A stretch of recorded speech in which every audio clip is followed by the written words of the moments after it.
बच्चों, happy mathematics to you all. जैसे कि आपको पता है, हम पिछले कुछ वीडियोस से जो चैप्टर सॉल्व कर रहे हैं वो है अर्थमेटिक प्रोग्रेशन, और जिस एक्सरसाइज में हमें सबसे ज़्यादा टाइम लग रहा है वो है 5.3। लेकिन आज हम एट लास्ट इस एक्सरसाइज को कंप्लीट कर ही लेंगे, क्योंकि अब इसमें जो क्वेश्चन सॉल्व करने के लिए बचे हैं वो सिर्फ हमारे वर्ड प्रॉब्लम्स हैं, यानी कि वो क्वेश्चन जिनमें स्टोरीज़ हैं, यानी कि जो एक तरह से केस स्टडी की तरह आपके काम में आ सकते हैं। तो केस स्टडी बेस्ड क्वेश्चंस जो होते हैं उनके लिए ये क्वेश्चंस बहुत ही इंपॉर्टेंट क्वेश्चंस हैं। तो अब हम सॉल्व करना शुरू करते हैं अपना 15th क्वेश्चन। तो अब ज़रा ध्यान से देखिए, 15th क्वेश्चन में क्या कह रहे हैं कि a contract at construction job specify a penalty for beyond certain day. मतलब अगर हमारा काम किसी पर्टिकुलर डे तक पूरा नहीं हो पाया तो उसके बाद कॉन्ट्रैक्टर को पेनल्टी पे करनी है। कितनी पेनल्टी है? अगर उसका काम एक दिन डिले होता है तो उसे 200 पे करना है। अगर एक और दिन डिले हो गया तो उस दिन के उसे 250 देने हैं। अगर थर्ड डे पे भी डिले हो गया तो 300 पे करने हैं। इसका मतलब हर सक्सीडिंग डे पे जो पेनल्टी है वो 50 रुपीज़ इंक्रीज़ होती चली जा रही है। तो अगर इस तरह वो डेज़ इंक्रीज़ करते चले गए तो 30 डेज़ तक अगर ये काम डिले हो गया तो टोटल कितनी पेनल्टी पे करनी है, ये क्वेश्चन में हमें पूछा गया है। तो अब देखिए, ये जो पेनल्टी है पर डे के हिसाब से ये एक एपी फॉर्म कर रही है। कैसे? फर्स्ट डे की पेनल्टी थी 200, यानी फर्स्ट टर्म हमारी है 200। सेकेंड डे की पेनल्टी थी 250, तो ये हमारी सेकेंड टर्म हो गई। थर्ड डे की पेनल्टी 300 है, तो ये हमारी थर्ड टर्म हो गई। और इसके बाद भी penalty per day 50 rupees increase होती चली जा रही है। तो ऐसे ये इसकी एक सीरीज़ बनती चली जाएगी और पूरे 30 डेज़ तक हमें जाना है। तो जो 30 है वो किसको रिप्रेजेंट कर रहा है? n को। 30 डेज़ तक हमारे पास n = 30 हो जाएगा। अब जब हमें ये सीरीज़ पता चल गई तो हमें साफ दिख रहा है कि इसकी फर्स्ट टर्म है a = 200, और इसमें जो कॉमन डिफरेंस है वो उन्होंने कहा है 50 रुपीज़ है। हम इधर से सॉल्व करें तो तब भी हमारे पास वही आंसर आएगा। तो first term 200, common difference d, n = 30। Total penalty यानी 30 डेज़ में इस सीरीज़ का क्या सम बनेगा, यानी हमें S30 कैलकुलेट करके बताना है। तो अब हम S30 कैलकुलेट कैसे करेंगे? S30 फॉर्मूला लिखते हैं। सबसे पहले फॉर्मूला आपको याद होगा, क्या था हमारा? n/2 × 2a + n-1 × d। ये हमारा फॉर्मूला है और हम इसमें वैल्यूज़ रिप्लेस करने जा रहे हैं। n की जगह मैंने रिप्लेस किया 30/2, 2a यानी 2 × 200 हो गया, 30 - 1 × d की जगह 50 आ जाएगा। तो 30 और 2 को अगर मैं डिवाइड कर दूं तो ये 15 हो गया, ये हो गया 400 और ये 29 × 50। तो अब हम 15, 400 और 29 और 50 का प्रोडक्ट कैलकुलेट करते हैं। 5 × 9 = 45, 4 बचेगा, 5 × 2 = 10 और 4 14। और अब इन दोनों को जब हमने ऐड किया तो ये हो गया 1850। अब हम इसे मल्टीप्लाई करते हैं 15 से, तो 15 × 5 = 75 होता है, 7 आएगा। 15 × 8 = 120, 120 और 7 127, यहाँ 12 आ जाएगा। 15 × 1 = 15 और उसमें 12 ऐड किया तो 27। यानी कि टोटल पेनल्टी जो इस कॉन्ट्रैक्टर को 30 डेज़ में पे करनी होगी वो हो जाएगी 27,750। तो बहुत ही सिंपल सा क्वेश्चन है। क्वेश्चन इतना बड़ा है लेकिन सोल्यूशन बिल्कुल छोटा सा है। क्या करना है? अपनी सीरीज़ बनानी है। सीरीज़ में से हमें सबसे पहले ये डिसाइड करना है कि हमें क्या पूछा है। तो उन्होंने हमें 30 डेज़ की पेनल्टी पूछी है, यानी हमें S30 पूछा है। और अब हमें S30 के लिए n, a और d 3 चीज़ें चाहिए। तो हमें अपनी सीरीज़ में से वो तीनों चीज़ें पता करनी है। तो n हमारा 30 था, a 200 और d 50। तो इस तरह से ये केस स्टडी के लिए बहुत ही इंपॉर्टेंट क्वेश्चन है। और आगे जो हम क्वेश्चंस करेंगे वो भी ऐसे ही हैं, जैसे कि अगला क्वेश्चन नंबर 16। इस क्वेश्चन में क्या क्या दिया हुआ है ज़रा समझने की कोशिश करते हैं। उन्होंने हमसे कहा अ सम ऑफ ₹700 जो है उसको हमें 7 कैश प्राइजेस देने में काम में लेना है। यानी कि टोटल मिला के जो मनी है वो 700 है, यानी हमारी जितनी भी प्राइजेस हैं उनका सम यानी सम ऑफ द सीरीज़ जो है वो 700 हो गया। अब सीरीज़ क्या है ये पता लगाते हैं। तो उन्होंने कहा कि हर प्राइस जो है, सबसे फर्स्ट प्राइस जो है उसके बाद सारे प्राइस उससे 20 रुपीज़ लेस, 20 रुपीज़ लेस, इस तरह से होते चले जा रहे हैं। यानी कि सीरीज़ की फर्स्ट टर्म क्या है वो तो हमें नहीं पता है, तो हम फर्स्ट प्राइस को अज्यूम कर लेते हैं कि वो ए है। Let the first price be rupees A. अब अगर फर्स्ट प्राइस ए है तो सेकेंड प्राइस क्या होगा, वो उससे 20 रुपीज़ लेस होगा, यानी ए माइनस 20। थर्ड प्राइस क्या होगा, वो उससे और 20 लेस होगा, यानी ए माइनस 40। और इस तरह से करके हमें कितने प्राइजेस देने हैं, टोटल 7। तो n जो है वो 7 हो गया। सीरीज़ हमारी जो है उसमें हमें फर्स्ट टर्म तो नहीं पता चल रही, लेकिन हमें कॉमन डिफरेंस इसमें ज़रूर पता चल रहा है। वो कितना है, क्योंकि हर बार 20 लेस हो रहे हैं तो कॉमन डिफरेंस है हमारा -20। यानी इस सीरीज़ में एक चीज़ हमें पता है, number of terms 7, common difference d, और 700 जो है वो इन 7 प्राइजेस का सम है, यानी S7 इज इक्वल्स टू 700। तो ये जो इन्फॉर्मेशंस हैं इनकी हेल्प से हम सबसे पहले फर्स्ट प्राइस कैलकुलेट करेंगे। तो S7 का फॉर्मूला अप्लाई करते हैं। पहले तो Sn का फॉर्मूला मैंने लिखा n/2 2a plus n-1 into D, और दिस इज इक्वल्स टू 700 है हमारे इस पर्टिकुलर केस में। अब हम इसमें वैल्यूज़ रिप्लेस करेंगे, तो n की जगह मैंने 7 रिप्लेस किया, a तो पता ही नहीं है इसलिए उसको 2a ही रहने देंगे। यहाँ पे भी जब हम n की जगह 7 लेंगे तो ये 6 हो जाएगा, और d की जगह हमें -20 रिप्लेस करना है। तो अब ज़रा सॉल्व करते हैं इसको। 7/2 ये हो गया 2a, और 6 और 20 का प्रोडक्ट -120। अब मैं चाहूँ तो ये पूरा उधर क्रॉस मल्टीप्लाई कर सकती हूँ, या मैंने यहाँ से एक 2 कॉमन ले लिया, तो एक 2 कॉमन लिया तो ये बच गया a-60, और ये जो 2 मैंने कॉमन लिया था इसने इस 2 को कैंसिल कर दिया। अब ये 7 हम वहाँ ले जाके डिवाइड कर देते हैं, तो 700 डिवाइडेड बाय 7, यानी हमारे पास बचा रह जाएगा 100।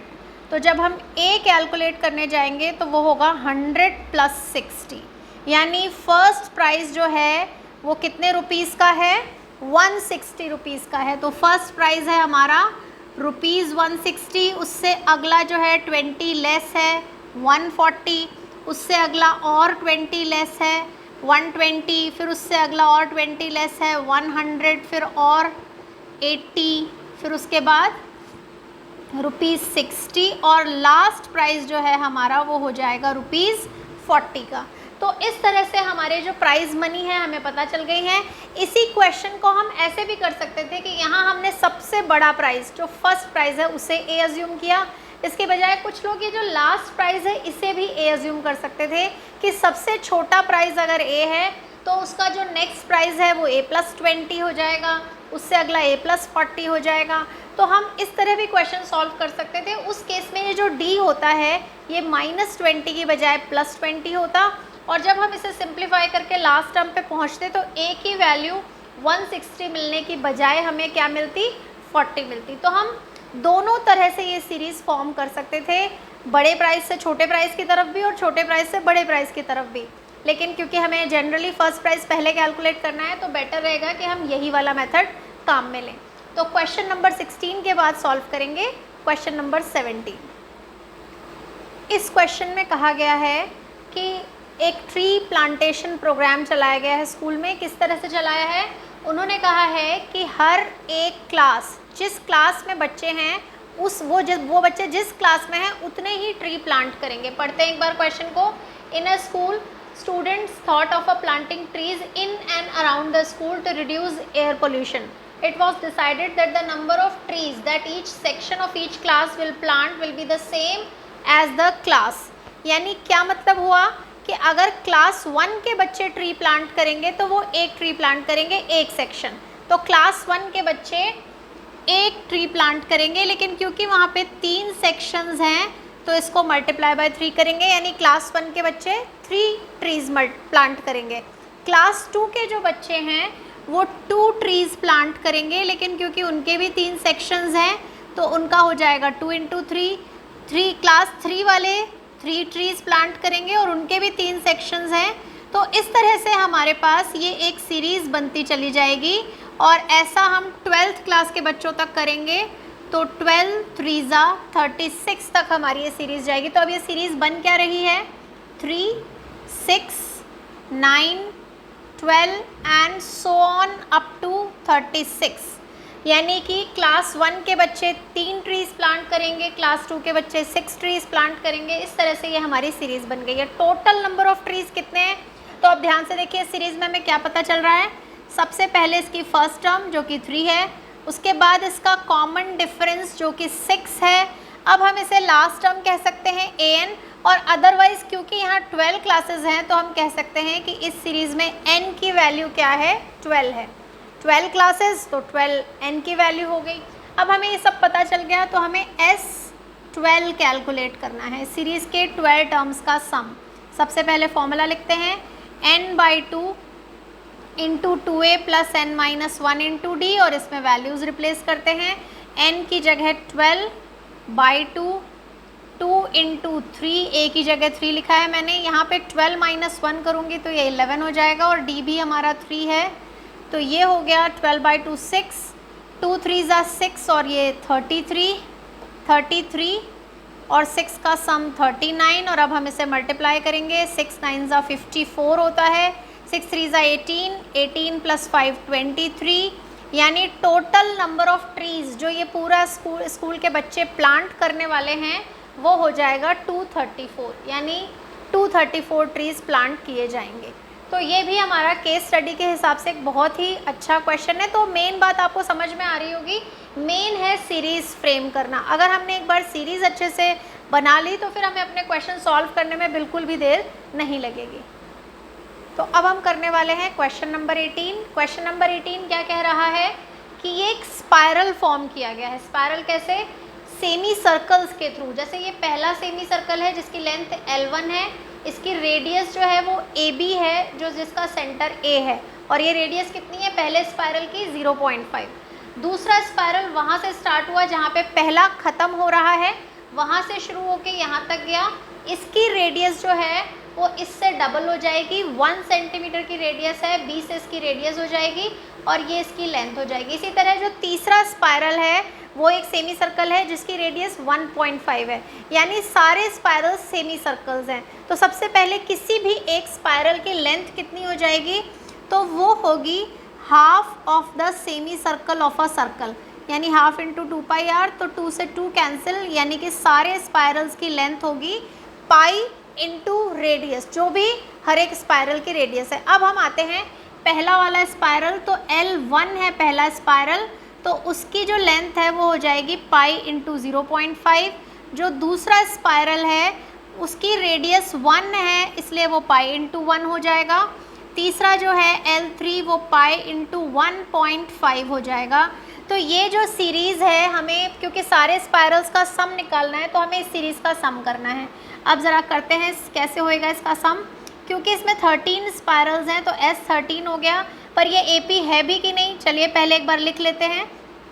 तो pi into 0.5 plus pi into 1 plus pi into 1.5, और ऐसे करते हुए हमें इसकी 13th टर्म तक जाना है। अब इस पूरी सीरीज़ में जो पाई है वो कॉमन हो जाएगा, तो अंदर बचेगा 0.5 प्लस 1 प्लस 1.5 प्लस, ऐसे करते हुए 13th टर्म तक हमें जाना है। तो अब अगर हम ध्यान से देखें तो ये जो चीज़ बन रही है ये हमारे पास एक AP है। कैसे, इसकी फर्स्ट टर्म है 0.5, सेकेंड टर्म 1 है जिनका कॉमन डिफरेंस 0.5 है, और उसके बाद आगे वाली दोनों टर्म का भी डिफरेंस 0.5 है। हर नंबर पिछले नंबर से 0.5 ज़्यादा है, यानी कॉमन डिफरेंस जो है वो सबका सेम है 0.5। तो ये जो है यहाँ आने के बाद हमारे पास AP तैयार हो गई है। पहले भी कर सकते थे हम, इस पाई को अगर इसमें मल्टीप्लाई कर देते, पाई की वैल्यू 3.14 यूज़ कर सकते हैं या 22/7।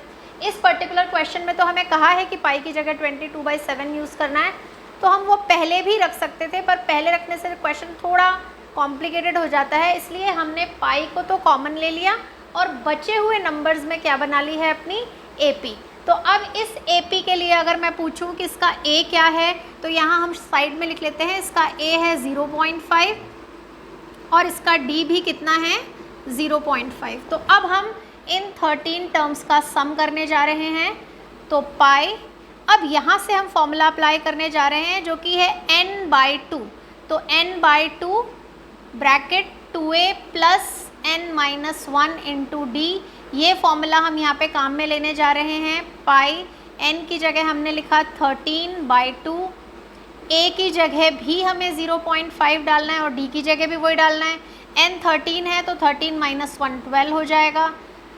अब ज़रा सॉल्व करते हैं। पाई क्वेश्चन में दिया है हमें 22/7 यूज़ करना है, पर अभी मैं इसे काम में नहीं ले रही, सिर्फ मैंने लिख दिया है।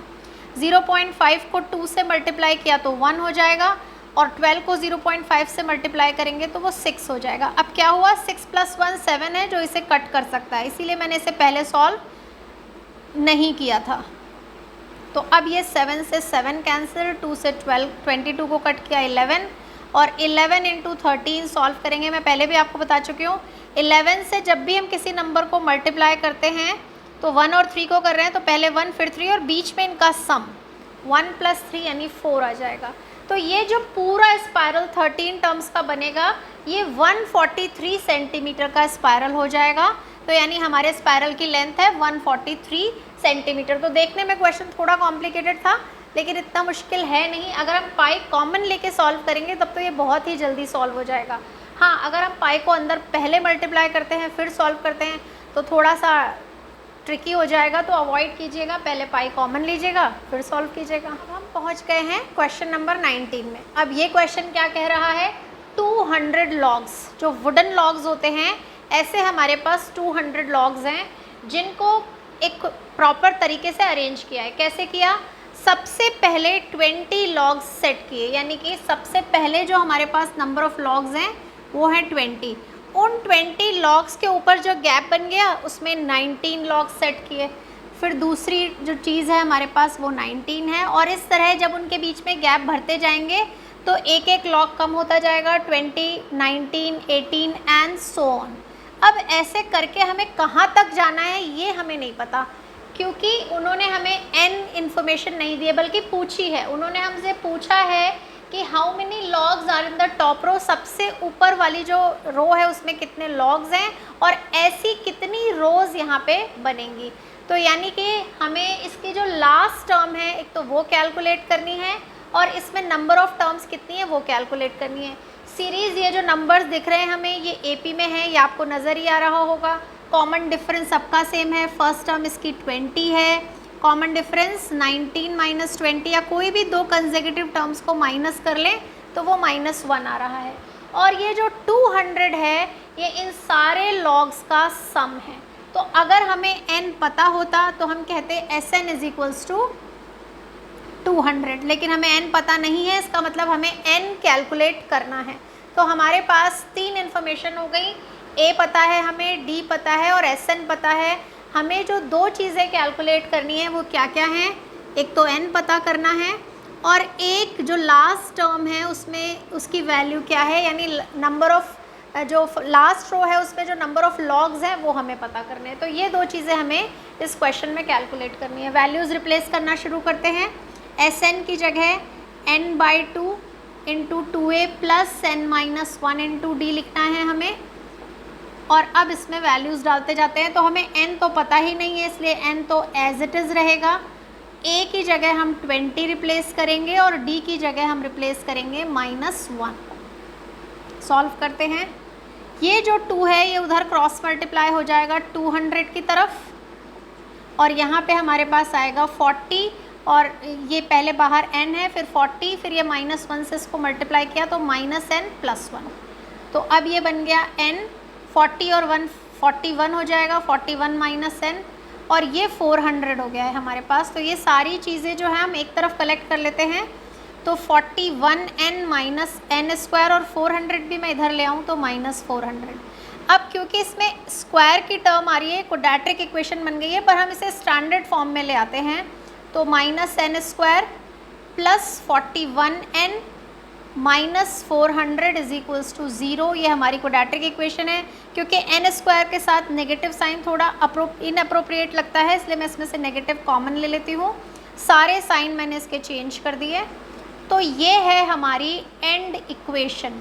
इक्वेशन तो बन गई, लेकिन अब हमें n की वैल्यू कैलकुलेट करनी है। अब n की वैल्यू कैसे कैलकुलेट की जाती है? क्वाड्रेटिक इक्वेशन चैप्टर आप कर ही चुके हैं, मैंने आपको पूरा समझाया है। तो आज आपका टेस्ट यहाँ पे भी हो सकता है कि आप बताइए ज़रा इसका क्या आंसर होगा। चलिए अभी मैं बता देती हूँ। हम इसे दो तरह से कर सकते हैं, या तो हम फैक्टराइजेशन करके 400 के डिफरेंट फैक्टर्स निकाल के देख सकते हैं कि 400 के ऐसे कौन से दो फैक्टर्स हैं जिनका सम 41 हो जाए। और अगर ये निकालने में टाइम लग रहा है तो हमने क्वाड्रेटिक फॉर्मूला सीखा है, हम वो अप्लाई कर सकते हैं। क्वाड्रेटिक फॉर्मूला क्या था हमारा? x is equals to minus B plus minus under root D, और उस d में आता है B square minus 4ac upon 2a। तो ये क्वाड्रेटिक फॉर्मूला जो है, जो हमने क्वाड्रेटिक इक्वेशन में सीखा था, वो हम यहाँ पे अप्लाई कर सकते हैं। देखिए यहाँ से हमें दिख रहा है a जो है, a की वैल्यू क्या है हमारे लिए 1, b की वैल्यू क्या है -41 और c की वैल्यू क्या है 400। तो ये वैल्यूज़ हम यहाँ रिप्लेस करने जा रहे हैं। माइनस b यानी कि माइनस ऑफ -41, तो ये प्लस 41 हो गया। b स्क्वायर यानी कि b यानी 41 का स्क्वायर करना है, तो 41 का स्क्वायर होता है 1681 माइनस 4a और c, ये वैल्यूज़ हमने रिप्लेस कर दी, तो ये प्रोडक्ट 1600 हो जाएगा। और 2a क्योंकि a 1 है तो ये 2 एज इट इज़ रहेगा। 41 प्लस माइनस ये है 1681 और ये है 1600, तो दोनों को माइनस करेंगे तो हमारे पास √81 आ जाएगा। और √81 की वैल्यू आपको पता ही है कितनी होती है 9। तो हमारे पास दो चॉइसेस हो गई, 41 प्लस 9/2 एक ऑप्शन, और दूसरा 41 माइनस 9/2। तो ये जो दो आंसर्स हैं ये क्या बनेंगे हमारे अगले स्टेप में? ये हो गया 50/2 यानी 25, और ये हो गया 32/2 यानी कि 16। तो n की दो पॉसिबल वैल्यूज़ आ गई, 25 और 16। अब ये कैसे पॉसिबल है कि हम जो लॉग्स अरेंज करेंगे वो 16 रोज़ में भी अरेंज हो सके और 25 रोज़ में भी? चलिए करके देखते हैं। अगर वो 16 रोज़ में अरेंज होते हैं तो हमारी जो 16th रो यानी लास्ट रो है उसमें कितने लॉग्स होंगे, यानी हमें a16 कैलकुलेट करना है। अब इसका फॉर्मूला होता है a plus n-1 into D. तो a क्या है हमारा 20, n है 16, तो 16 में से हमने 1 माइनस किया 15, और d है हमारा -1 यानी 20 माइनस 15, यानी हमारे पास आंसर आ गया 5। यानी 16th रो में हमारे पास 5 लॉग्स होंगे। तो अगर 16th रो में 5 लॉग्स हो गए तो 25 रोज़ तो पॉसिबल ही नहीं है, क्योंकि इसका मतलब इसके आगे नेगेटिव नंबर ऑफ लॉग्स आने लग जाएंगे और negative number of logs possible नहीं है। तो 25 जो है ये आंसर हम सेलेक्ट नहीं कर सकते। हमारे लिए n की एक ही चॉइस है, as number of logs can not be negative. So n is equals to 25 is not possible.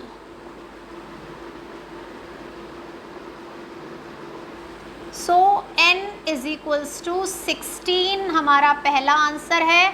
और जो उन्होंने हमसे दूसरी चीज़ पूछी कि लास्ट जो रो है उसमें कितने लॉग्स होंगे, तो उसका आंसर हो जाएगा हमारा 5। तो ये दोनों हमारे आंसर हैं 16 एंड 5।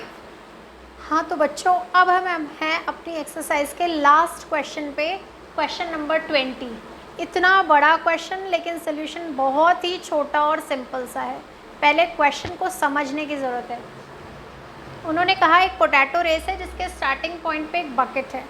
अब जो पहला पोटैटो है वो इस बकेट से 5 मीटर की डिस्टेंस पे है, लेकिन बाद में इसके पीछे जितने भी पोटैटोज़ हैं वो सब इससे 3-3 मीटर की डिस्टेंस पे हैं।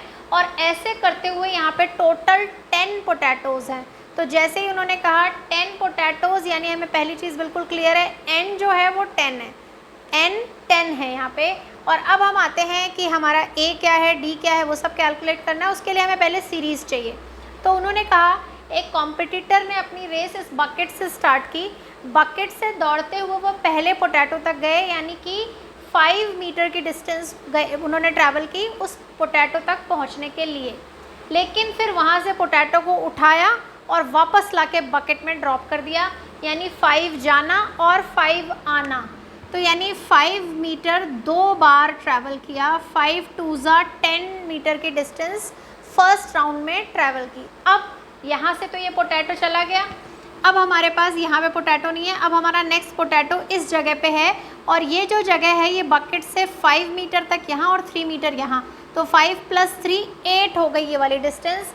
तो जो दूसरी डिस्टेंस ट्रैवल करनी थी वो थी 5 + 3 यानी 8, लेकिन फिर वही बात, वहाँ जाके वहाँ से उस पोटैटो को वापस भी लाना था, यानी 5 + 3 8 और 8 2 ज़ा 16। तो पहली डिस्टेंस ट्रैवल की 10, दूसरी ट्रैवल की 16 मीटर। अब ये पोटैटो भी यहाँ से हट गया, अब तीसरा पोटैटो उठाना है, तो 5 + 3 यहाँ तक था और उसमें 3 और ऐड कर दिया, तो 8 + 3 11 हो गया। यानी अगली डिस्टेंस जो ट्रैवल हो रही है वो है 5 + 3 + 3 यानी 11, और क्योंकि वापस भी आना है 22, और इस तरह से हमें n = 10 तक ये रेस जो है ये रन करनी है। कॉम्पिटिटर को ये रेस इतनी रन करनी है, यानी सीरीज़ बन के हमारे पास तैयार हो चुकी है। इस सीरीज़ में से A पूछेंगे तो 10 है, D पूछेंगे तो 6 है, और N तो 10 है ही। चाहूँ तो मैं इसमें से 2 भी कॉमन ले सकती हूँ, लेकिन मैंने इसी तरह से कर लिया, ज़्यादा कैलकुलेशन बड़ी नहीं है, तो हम इस तरह भी सॉल्व कर सकते हैं। अब ये तीनों चीज़ें पता चल गई, टोटल कितनी डिस्टेंस ट्रैवल की ये पता करना है, यानी हमें सम पता करना है, यानी हमें S10 कैलकुलेट करना है। तो फॉर्मूला जो है n/2 2a + n - 1 × d, इसमें वैल्यूज़ रिप्लेस करना शुरू कर देते हैं। n की जगह 10/2, 2 × 10, n की जगह फिर से 10 डालेंगे तो 10 - 1 9, 9 × d जो हमारा 6 है वो हमने रिप्लेस किया, तो 5, ये 20, और ये है 9 × 6 = 54। अब 5 × 74 को हम सॉल्व करेंगे, तो 5 4 ज़ा 20, 5 7 ज़ा 35 और 2 ऐड किया 37, तो 370 मीटर। इस पूरी रेस को ट्रैवल करने के लिए किसी भी कॉम्पिटिटर को कितनी डिस्टेंस ट्रैवल करनी है? 370 मीटर डिस्टेंस ट्रैवल करनी है। अब क्वेश्चन इतना बड़ा था लेकिन सोल्यूशन तो बहुत ही छोटा है, सिर्फ एक काम करना है, सीरीज़ को ढंग से पहचानना है। तो ये जो case study based word problems हैं ये सारी आपके लिए बहुत ही इम्पॉर्टेंट है, क्योंकि इनमें लिखा तो बड़ा बड़ा होता है पर सीरीज़ छोटी सी बनती है, इसलिए आप इसमें बहुत ही अच्छे से अपने मार्क्स को स्कोर कर सकते हैं। तो आज हमारा एक्सरसाइज 5.3 भी कंप्लीट हुई है और चैप्टर भी कंप्लीट हो गया है। तो अर्थमेटिक प्रोग्रेशन अब आप लोगों के लिए बिल्कुल तैयार होना चाहिए। मुझे लगता है कि आपको इसमें कोई प्रॉब्लम होनी नहीं चाहिए। फिर भी कोई प्रॉब्लम हो तो आप मुझे कमेंट करके पूछ सकते हैं। आज का वीडियो आपको कैसा लगा वो भी आप मुझे कमेंट करके बताएंगे, लाइक करेंगे, शेयर करेंगे, और जिन्होंने अभी तक सब्सक्राइब नहीं किया वो सब्सक्राइब करेंगे। Happy mathematics to you all.